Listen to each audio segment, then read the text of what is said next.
बिस्मिल्लाहिर्रहमानिर्रहीम। आज की कहानी का عنوان है भालू और लोमड़ी। भालू मियाँ अक्सर ही लोमड़ी की चालाकियों का शिकार रहते थे। आज भी ऐसा ही हुआ। भी लोमड़ी ने इत्तला दी कि इधर झोंपड़ी में नए सयाह आए हुए हैं। उनके पास शहद के जार हैं, तुम्हारे तो मज़े हो जाएंगे।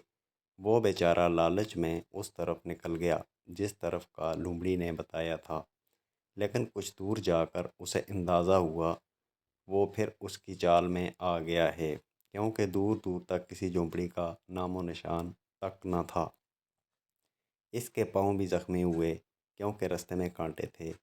आज उसको लोमड़ी पर बहुत गुस्सा आया और उसने इरादा किया कि अब उसे ज़रूर बदला लेगा। शाम को वो अपने दोस्त हाथी के पास गया और तमाम माजरा सुनाया। उसने भी मदद करने का वादा किया और मिलकर लोमड़ी को सज़ा देने का मंसूबा बनाया।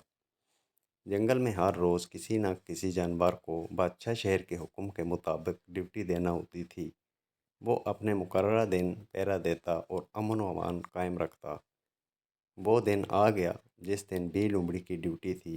मंसूबे के मुताबिक बालू उसके पास गया और कहने लगा, बी लोमड़ी, वज़ीर उल्लू ने आपको जल्दी बुलाया है, आप हमारे साथ चलें। हाथी ने भी यही अल्फाज दोहराए और बताया कि बादशाह सलामत भी वहीं हैं। मेरी तो आज ड्यूटी है, मैं कैसे अपनी जगह छोड़ कर जाऊँ।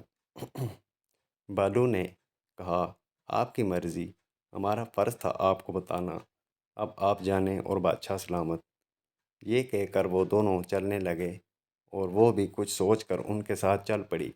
बादशाह का शाही घर काफ़ी फासले पर था। वो तीनों आगे पीछे जा रहे थे। इतने में बालू को अपने बच्चे की आवाज़ आई और वो अभी आने का कह कर चला गया। हाथी भी प्यास का बहाना करके दूसरी तरफ मुड़ गया। बी लोमड़ी भागती जा रही थी। उसको शेर की दहाड़ सुनाई दी।